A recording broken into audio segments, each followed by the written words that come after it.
Hello and welcome to Hexter 6, week 1. Hexter 6, week 1 activities. So we're in our last Hexter of the school year. So firstly, we will begin with a discussion post, and it'll be along the same lines as what I've been doing. There's 2 observations of the picture and 2 questions from the picture that you need to post in your observation activity for the discussion. Then we get right into formulating a hypothesis video. So,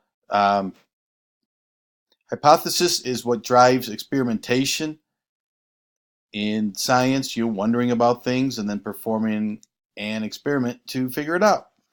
See if your hypothesis is true or false. Whether it's true or false isn't really the point. The point is you'll learn by doing the experiment if your hypothesis is true or if your hypothesis is false.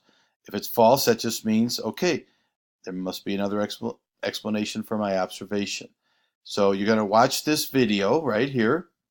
Then there's an assignment. It goes over the steps of the scientific method.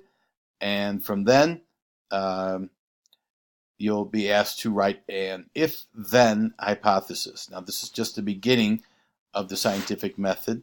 We'll talk some more about it, but let's get the art of writing an hypothesis down. Then, after that, there's a video on thermochemistry. So watch this video. Be ready to answer a few questions right here. I pretty much tell you where to find the answers in the video, so make sure that you're watching the video and then doing the assignment. And to finish up, there is a quick lab to watch on endothermic and exothermic reactions and getting to know those terms. Guys, have a great week, and we'll see you next time.